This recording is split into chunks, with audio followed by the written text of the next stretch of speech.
오늘도 예배 자리에 오신 성도에게 은혜가 충만하길 간절히 바라겠습니다. 오늘 말씀은 사무엘하 6장의 말씀인데요. 이 6장에는 이제 다윗이 통일 왕국을 이루고 그 통일 왕국 가운데 신앙의 일치를 위해서 또 유일하신 여호와 하나님을 섬기기 위해서 법궤를 옮기는 이야기가 나옵니다. 특별히 오늘 읽었던 1절에서 11절까지의 말씀에는 크게 3명의 중심되는 인물이 나오는데, 그 법궤를 옮기는 동안 어떤 사람은 죽임을 당했습니다.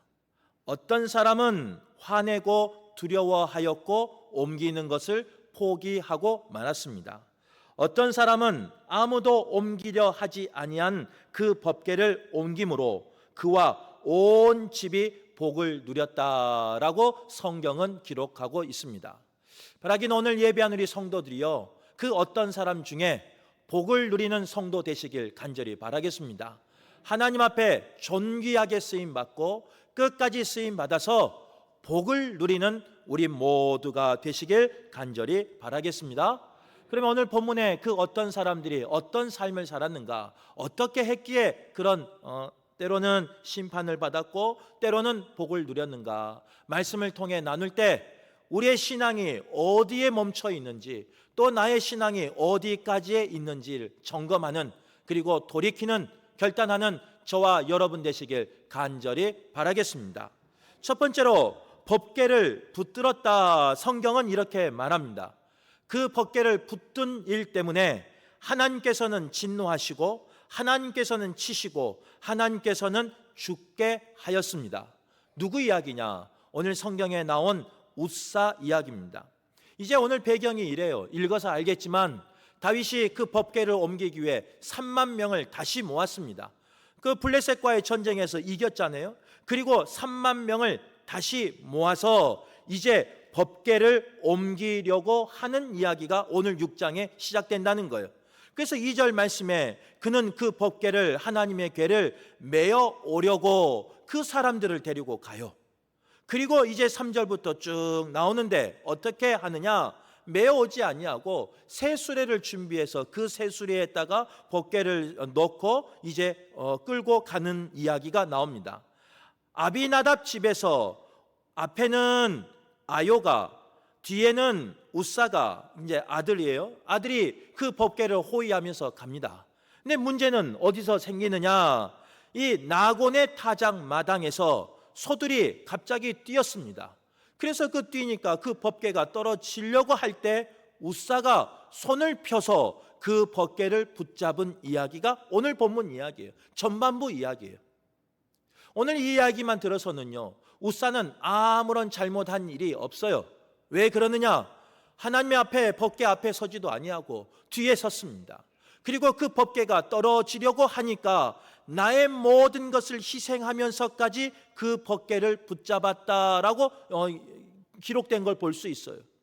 모든 것을 헌신해서 그 법궤가 깨질까봐, 그 법궤가 흠이 날까봐, 그 법궤가 땅에 떨어질까봐, 뒹굴까봐, 그래서 모인 사람들 앞에서 수치를 당할까봐 하나님의 영이 임한 것을 상징하는 그 법궤를 손을 뻗어서 지킨 사람이, 붙든 사람이 누구였느냐? 바로 웃사였다는 거예요. 그런데 성경 말씀은 뭐라고 말하느냐? 여호와께서 진노하셨다라고 말해요. 여호와께서 웃사를 치셨다라고 말해요. 그래서 웃사가 죽었다라고 성경은 기록하고 있습니다. 그러면서 7절 말씀에 그 웃사는 잘못함으로 말미암아, 아무리 봐도 웃사가 잘못한 게 없는데 하나님은 잘못했대요. 아무리 생각해도 웃사는 잘못한 게 없는데, 잘한 것밖에 없는데, 헌신한 것밖에 없는데 하나님은 그 웃사를 잘못했다라고 분명히 말씀하고 있습니다. 무엇을 잘못했을까? 이제 오늘 이 본문을요, 우리가 개역 개정으로 읽고 있는데, 개역 한글로 읽고 있는데, 예전판은 개역 개정판이고요. 이제 한글로 된 성경으로 읽으면 잘 이해가 안 돼요. 그러면 영어로 읽을까요? 더 이해가 안 되겠죠? 그럴 때는 이제 이 성경을 우리가 번역을 해서 왔기 때문에 원문을 주석을 통해서 보는 게 조금 도움이 됩니다. 오늘 이 본문을 주석에서 이렇게 말해요. 웃사라는 그 이름의 뜻이 무엇인가? 괜히 우사 앞에서 그게 떨어진 게 아니에요. 하나님이 우사를 괜히 그 떨어질 찰나에 그 궤 뒤에다 세운 게 아니에요. 우사라는 그 뜻은 힘이라는 뜻입니다. 즉 인간의 힘을 발휘해서 궤를 손으로 붙들었다라는 뜻이 그 이름 가운데 들어있다는 거예요. 세상은 힘이 있어야죠. 세상은 능력이 있어야죠. 경제력도 있어야죠. 또 아는 사람도 있어야죠. 그래야 할 수 있는 거예요. 때로는 지식도 있고 때로는 연줄도 있어야 성공할 수 있어요. 그런데 하나님의 일은 그렇게 하는 것이 아니다라고 오늘 본문은 이야기하고 있습니다. 세상 일은 그런 힘과 능력이 때로는 이익이 될 때도 있고, 그것을 통해서 많은 것을 이룰 수도 있고, 그것을 통해서 때로는 이름으로 하나님께 영광 돌릴 수 있어요. 그러나 주의 일은, 하나님의 일은 그렇지 않다라고 말하는 거예요. 그 우사가 잘못된 건 뭐냐? 자신의 힘으로 무언가 하려고 했다는 거예요. 하나님의 일을 하나님의 방법으로, 하나님의 힘으로, 하나님의 능력으로 하려고 한 것이 아니라 자신의 힘으로 하려고 했다라는 게 문제라는 거예요. 그것이 오늘 성경에서 우사가 잘못한 것 중에 하나였습니다. 또 오늘 여기서 우사가 그 떨어진 것을 붙들었더니라고 했을 때 이 붙들다라는 이 원어는요, 히브리어를 쓰고 있는데 아하즈라는 단어를 쓰고 있습니다. 뭐 남의 나라 언어니까 외울 필요는 없어요. 그런가 보다 하고 되고 이해만 하시면 돼요. 아하즈라는 단어는 붙들긴 붙든데 그냥 붙든 게 아니에요. 그냥 소유가 없는 거 붙잡고 뭐 이렇게 세우는 게 아니에요. 여기서 붙들다 아하즈라는 단어의 의미는 뭐냐? 내 것이기에 붙들다라는 뜻이 있습니다. 소유를 나타내는 붙들다를 말하는 거예요. 즉 이 법궤를 떨어졌을 때 이 우사는 붙들었어요, 한글로는. 하지만 원어적인 의미는 무엇이냐? 내 것이기에 붙들었다라는 의미가 되는 거예요. 겉으로는 하나님을 위해서, 하나님의 영광을 위해서, 하나님의 임재를 상징한 그 궤를 지키는 것처럼 보였어요. 겉으로는 그 궤가 영광이 땅에 떨어질까 봐, 흠이 날까 봐, 수치를 당할까 봐 내 몸을 던져서 붙드는 것처럼 보였어요. 하지만 그 속의 의미는 무엇이냐? 내 것이기 때문에 붙들었다는 거예요. 내 것이기 때문에 흠집 나면 안 되기 때문에, 내 것이기 때문에 더러워지면 안 되기 때문에, 내 것이기 때문에 수치당하면 안 되기 때문에 그것을 붙들었다라는 의미가 바로 오늘 이 원어적인 의미 아하즈라는 단어의 의미라는 거예요. 즉 오늘 우사는요, 자신의 힘으로 하려고 했고, 또 그 붙든 것을요, 그 궤를 나의 것으로 착각해 버렸습니다. 그럴 수 있었던 이유는 무엇이냐? 그의 아버지인 아비나답 집에 그 궤가 무려 70년이나 있었다고 해요. 70년이나 있었기 때문에 당대 그 후대까지 그 자녀들이 아버지가 하는 모습을 봤지 않겠습니까? 70년 동안 하나님의 궤가, 하나님의 영광이, 하나님의 임재가 내 집에 있는 것처럼 보이니까 그는 하나님의 것이 아닌 나의 것으로 착각해 버렸다는 거예요. 아마 70년 동안 헌신하지 않았겠습니까? 70년 동안 열심히 섬겼지 않았겠습니까? 그래서 그것이 내 것처럼 여겨졌다라고 성경은 말하고 있는 거예요. 그것이 잘못됐다라고 말하는 거예요. 오늘 우리의 신앙생활 가운데요, 우사와 같은 신앙생활이 있을 수 있습니다. 우사와 같이 목회할 수 있습니다. 우사처럼 그렇게 목양을 할 때도 있다는 거예요. 오늘 이 말씀은 누구 들으라 하는 말씀 아니에요. 늘 말하지만 하나님이 주신 말씀은요, 1차적으로 말씀을 선포하는 목사에게 주신 말씀이에요. 말씀을 선포하는 저에게 주신 말씀이에요. 하나님이 저에게 주의 일 하는데 설교는 하나님의 능력을 의지하라고 하면서 삶은 그렇지 않다는 거예요. 나의 힘으로, 나의 경험으로 내가 했었던 익숙한 것으로 하려고 하지 않는가? 담임 목사인 저의 신앙을 다시 한번 점검케 하신다는 거예요. 교회가 평안하고 교회가 부흥하고 교회가 안정적으로 이 코로나를 지나서 완전히 회복되진 않았지만 회복되고 있는 가운데 좋은 소문이 나고 자랑거리가 생기고 하다 보니 이 모든 것이 나의 힘과 나의 열심과 나의 능력인 것처럼 그렇게 살아갈 때가 있다는 거예요. 또한 내가 헌신하고 수고했기 때문에, 내가 열심을 다했기 때문에 이것이 꼭 내 것인 것처럼 자랑하고 싶을 때가 있다는 거예요. 그런 저에게, 그런 우리에게 오늘 본문의 말씀은 주의 일은, 신앙생활은 그렇게 하는 것이 아니다라고 분명히 경고하고 있는 거예요. 너 김수철 목사, 우사처럼 너 힘으로 일하다간 하나님이 진노할 거야. 하나님이 치실 거야. 하나님이 불러갈 수도 있어 라고 말씀하고 계시는 거예요. 너 교회에서 주인 행세하다가 하나님이 진노하시고 치시고 불러갈 수 있어. 하나님이 사랑하는 성도들을 목양하라고 보내주셨지. 사랑하는 성도들을 잘 이끌라고 보내주셨지. 청지기로 보내주셨지. 언제 너를 주인으로 보내주었니?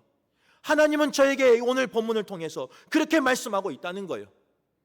성도는 너의 것이 아니고, 교회는 너의 것이 아니고, 교회에 있는 모든 것도 너의 것이 아닌데 왜 너는 너의 헌신과 너의 수고와 너의 열심 때문에 그것의 주인 노릇하려고 하느냐라고 말씀하고 계신다는 거예요. 자기는 목양하면서 목회하면서 그런 마음 생기지 않길 간절히 바랍니다.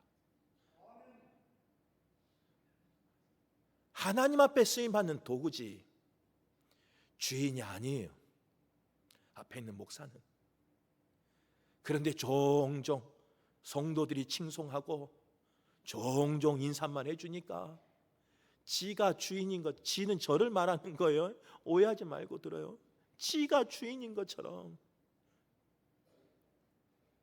성도들이 열심히 다해서 구제헌금을 모으고 성경금을 모으니까 지가 주인인 것처럼 생색내고 다니고, 생색내려고 하고, 이름 내려고 하고, 기도는 예수만 살아있는 교회, 기도는 예수만 전하는 교회, 기도는 예수 복음만 전하는 교회가 되게 해달라고 간절히 기도하면서 주인인 양 행세하는 담임 목사인 저에게 주신 경고의 말씀이라고 저는 믿습니다.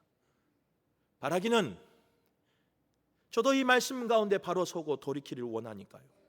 오늘 예배한 우리 성도들도요, 혹시나 나의 개인 신앙생활 때문에, 나의 직분 때문에, 나의 영향력 때문에 교회 안에서 주인하려고 하는 거나 아니면 나의 힘으로 무엇인가 하려고 할 때 혹 그런 분이 있다면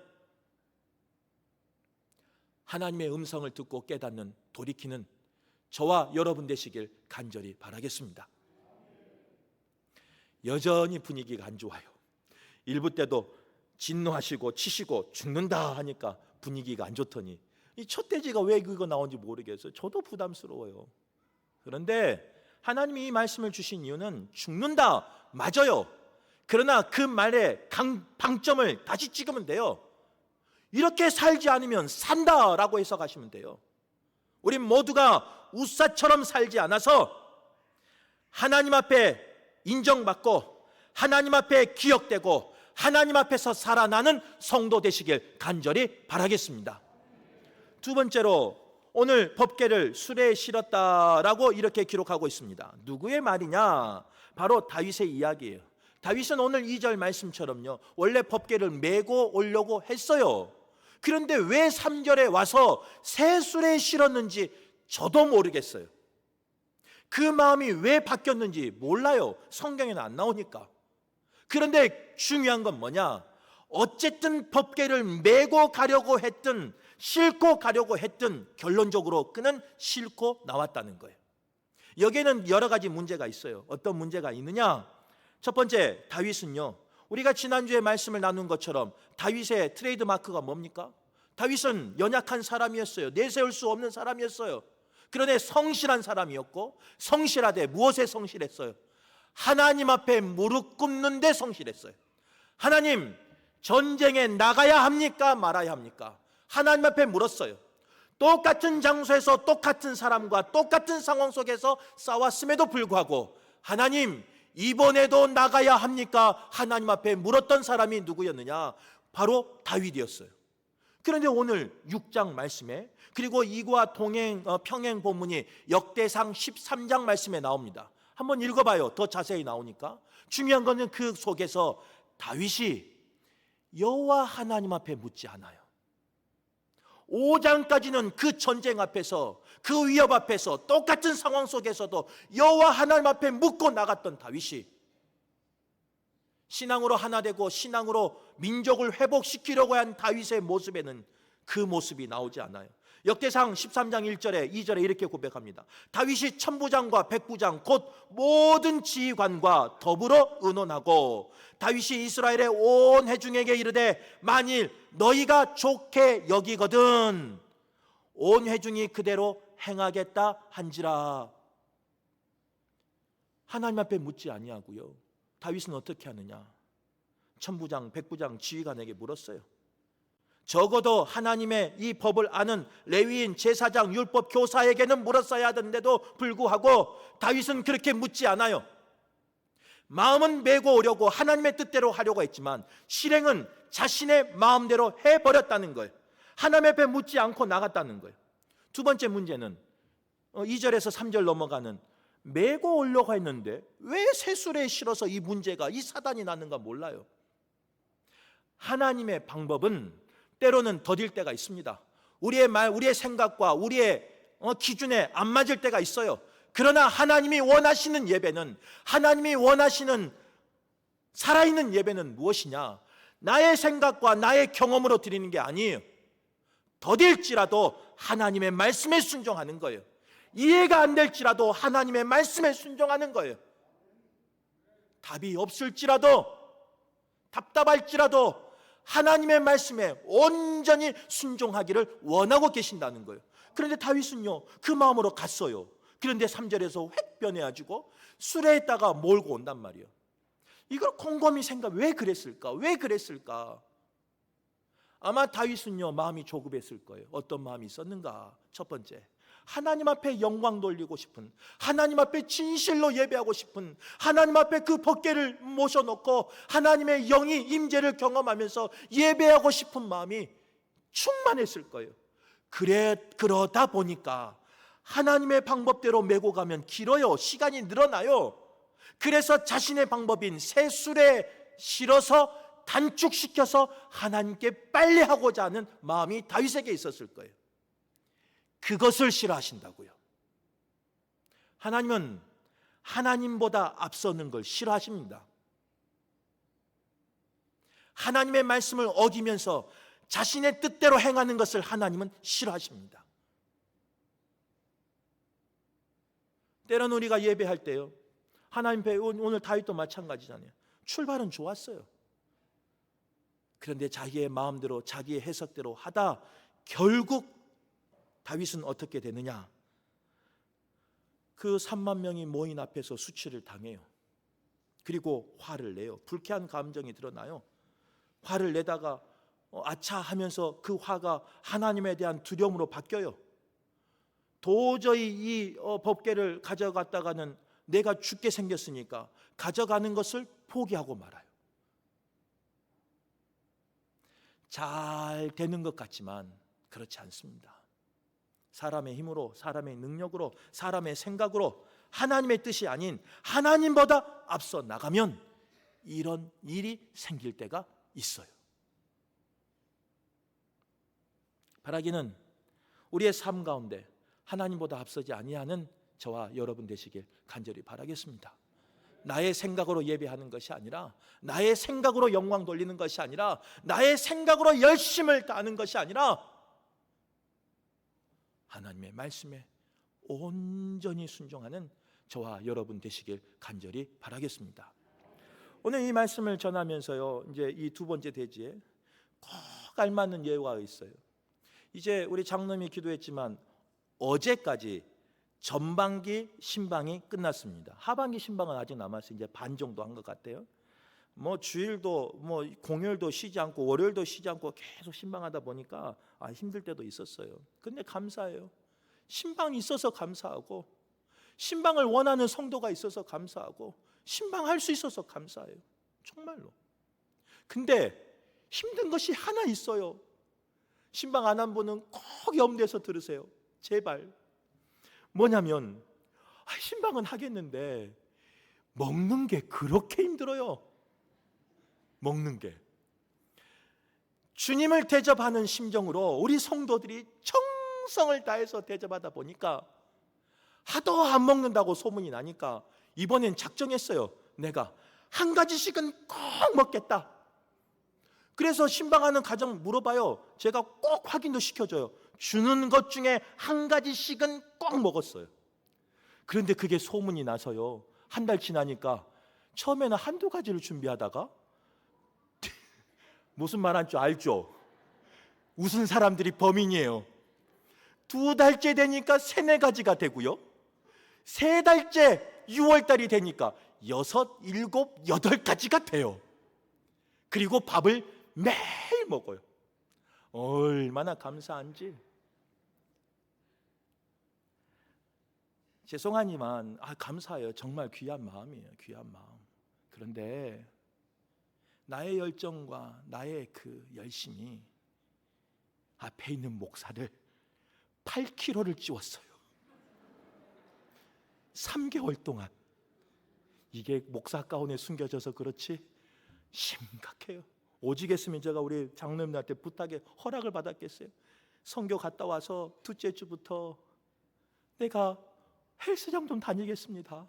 물론 그 일과 시간 말고 다른 시간에 이 8kg, 남의 아들이니까 웃고 계시지, 내 아들이었으면 지금 회초리를 들고 쫓아다니실 거예요. 뭘 이야기하려고 하느냐? 나의 열심과 나의 정성이 때로는 정말로 정성을 다드리는 그 모습이 때로는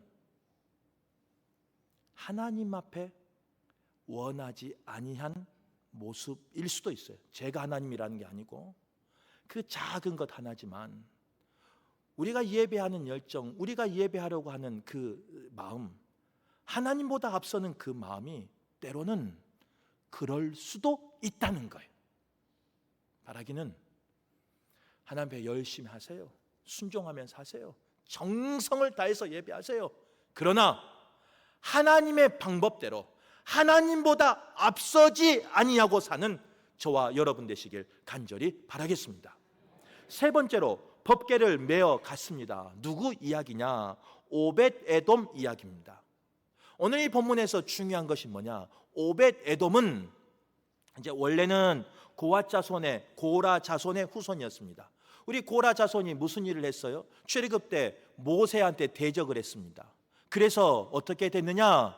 이 고라 자손이 민수기 16장 21절 이하에 보면 그 회중에서 떠나라라는 말을 들어요. 레위 지파였지만 지도자인 모세한테 대항하다가 레위 지파의 직까지 빼앗기고 회중에서 떠나야 하는 삶을 살았던 사람이 바로 고라 자손의 후손이라는 거예요. 그 사람 중에 한 사람이 오벳 에돔이에요. 이 오벳 에돔은 레위인임에도 불구하고 성물을 만질 수 없는 상황에 놓이고 말았어요. 조상들의 잘못 때문에. 그런데 하필 그 나곤의 타작 마당에 있었던 사람이 누구냐? 오벳 에돔이에요. 그 괴가 넘어져서 아무도 손을 대지 못해요. 만졌다가 우사처럼 죽을까봐 다윗도 어떻게 하지 못해요. 그 화가 나에게 올까봐, 나의 성에게 올까봐 그냥 가버려요. 그런데 그곳에서 누가 그 괴를 가지고 가느냐? 오벳 에돔. 레위 지파에 속했던 이 오벳 에돔이 어떻게 가져가느냐? 수레를 세워서 수레에다 실어서 편하게 가져간 게 아니에요. 하나님의 방법대로, 하나님이 원하는 대로 괴를 메고 갔어요. 자기 집으로. 그랬더니 나타난 이야기가 어떤 이야기냐? 오늘 11절 이야기예요. 오늘 11절에 보면 이렇게 말해요. 여호와의 괴가 가드 사람 오벳 에돔의 집에 석 달을 있었는데 여호와께서 오벳에돔과 그의 온 집에 복을 주시니라. 그의 온 집에 복을 주시니라.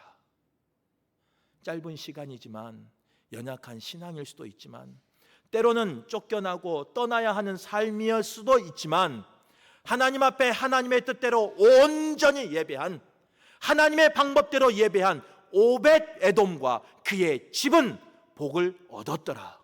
오늘 예배한 우리 성도가 누릴 복이길 간절히 바라겠습니다.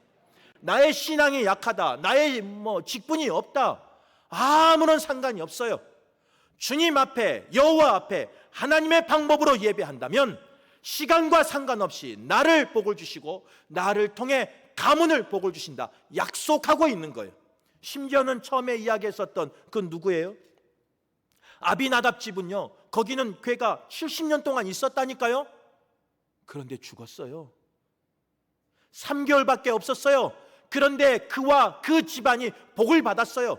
이제 쭉 이어지는 말씀 가운데 다윗은 그 오벳에돔을 다시금 직을 회복시키시고, 다시금 그는 찬양대 또 레위인으로서 더 나가서 그의 자손이 번성한 것을 역대상 13장에 쭉 기록하고 있어요. 오늘 예배한 우리 모두가 그런 성도 되시길 간절히 바랍니다. 연약하다, 못한다, 나는 초신자다, 그런 거 없어요. 주 앞에서 주님이 말씀하신 대로 순종하고 나간다면 그를 복 주시고 그를 통해서 가정까지 복을 주신다라고 말씀한 거예요. 오늘 예배한 우리 모두가 그런 은혜 가운데, 그런 복 가운데, 그런 장 가운데, 하나님이 주시는 은혜의 장 가운데 거하시는 저와 여러분 되시길 간절히 바라겠습니다.